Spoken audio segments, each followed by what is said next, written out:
Bon, écoute, il y a une chose que nous devons avoir très claire, les communistes, les citoyens, tout le monde, c'est que sans idéologie, sans culture, on n'est rien.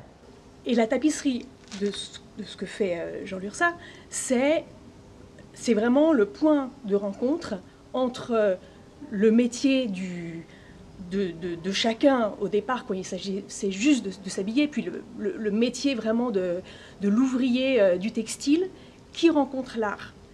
Et ça, évidemment, ça nous parle, et ça nous parle dans le cadre de cette loi travail, et puis aussi de toute une réflexion qu'on doit avoir sur le travail. Qu'est-ce que nous sommes en train de proposer, les communistes, à la société? Nous sommes en train de proposer d'avoir une société complètement différente. Avoir une société où on doit avoir le droit au service public, les droits à étudier, aller à l'université, aussi le droit à la culture.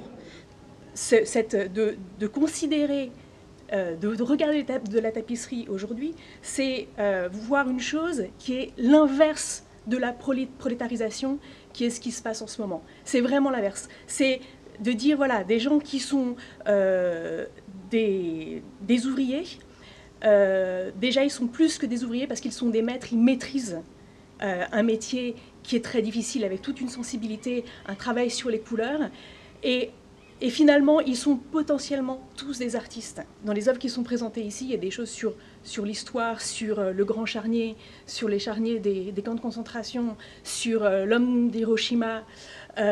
C'est une prise de conscience des tragédies du XXe siècle, et de l'autre côté, il y a la poésie, il y a le champagne, il y a la conquête de l'espace.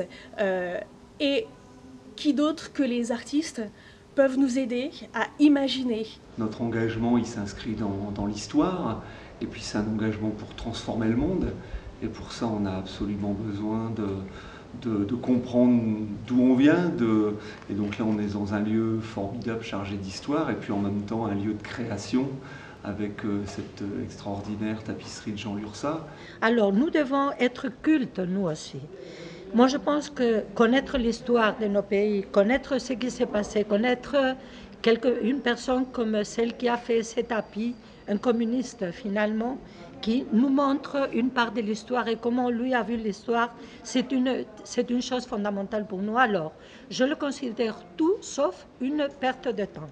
Les communistes, nous devons employer notre temps dans les rues, dans les institutions et aussi au cinéma, au théâtre, si on a de l'argent pour les payer. C'est vrai que c'est complexe, mais nous ne devons pas perdre jamais, jamais, jamais l'envie d'apprendre et d'être plus culte. Ça, c'est fondamental.